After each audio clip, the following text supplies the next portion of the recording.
โดยเนาะเขาจะมาต่อข้อที่33ซึ่งข้อที่33มันให้ว่าให้รูป A B C A B C D เนาะโดยที่ว่า A B นี่เท่ากับ D C เท่ากับ A แล้ว A D นี่เท่ากับให้ B C เท่ากับให้ 2A แล้วพอเราเบิ่งมุมเตต้า1เตต้า2เท่ากันกับมุมเท่ากับ R เนาะหรือมุมฮักซึ่งว่ามันเป็นในเกาะมุมซ้อนขนานและเมื่อเขาเบิ่งตาเราเบิ่งมาแต่จุดD หา B นี้เขาจะเห็นว่าเม็ด M อยู่นี่แล้วเพิ่นถามว่าเพิ่นให้ซอกอัตราหักแสงของธาตุที่อยู่ในหีบนี้เป็นเท่ากับเท่าใดซึ่งเขาเบิ่งจากสูตรเลยจากสูตรเขาได้อยู่ที่ว่าsin I sinมุมรอบส่วนให้ sin R ซึ่งเท่ากับให้ n2 ส่วนให้ n1 เขาจะถอนเอาเนาะ n1 เท่ากับ n2 ส่วนให้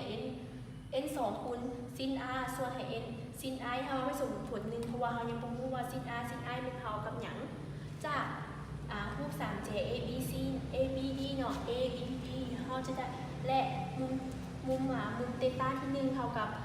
R เนาะเขาจะได้อยู่ sin เตต้า1เท่ากับ sin R เท่ากับให้โกงหน้าส่วนในโกงซากก็คือ AD นี่ส่วนให้ BD เนาะเขามาเบิ่งเลยว่า AD นี่เท่ากับ 2A AD นี่เท่ากับ 2A เนาะเท่ากับ 2A เขาจะเบิ่งตามสูตรเลยก็คือจะได้อยู่ BD กับกำลัง2เท่ากับให้ AD ทำวงทุนกำลัง2บวกให้ AD ทำวงทุนกำลัง2เขามาได้เลยคือว่า A กำลัง2บวกให้ 2A คือกำลัง2จะได้ UB D ทำวงทุนกำลัง2ได้เท่ากับ5A กำลัง2เขาและเขาจะได้อยู่คือ BD 5ไซส์เพื่อเห็นกันกำลัง2หมดไปเพื่อได้ UA 5กับ2ของ5เขามาแทนใช้ sin R เนาะ sin R เท่ากับ 2A ส่วนให้ A 5กับ2ของ5A กับ A คัดไปจะเหลือ1เหมือนบอกเขาจะได้ U sin R เท่ากับ2ส่วนให้5กับ2ของ5เขาว่าไปสมผลที่2เขามาเบิ่งจากอันนี้นะจากรูป 3J DMC DMC เนาะเขาจะได้อยู่sin I เท่ากับ MC ส่วนให้ MD MC ส่วนให้ MD เนาะจะได้อยู่sin I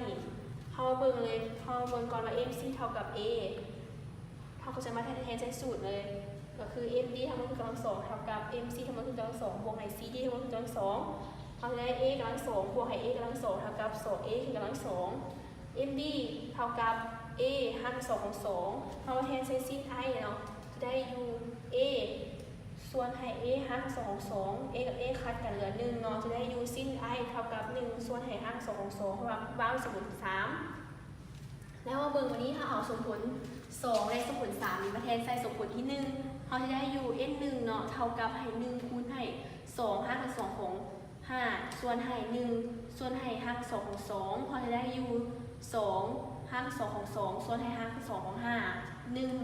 n1 อยู่เท่ากับ2คูณให้5กับ2ของ10ส่วนให้5เขาเอาค่านั้นเลยเนาะจะได้อยู่ 1.27 แสดงว่า n1 เท่ากับ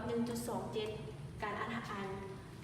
n1 เป็นการหักแสงของธาตุที่อยู่ในหีบนี่เนาะโดยเจ้าขอขอบใจสำหรับข้อที่13บนที่เท่านี้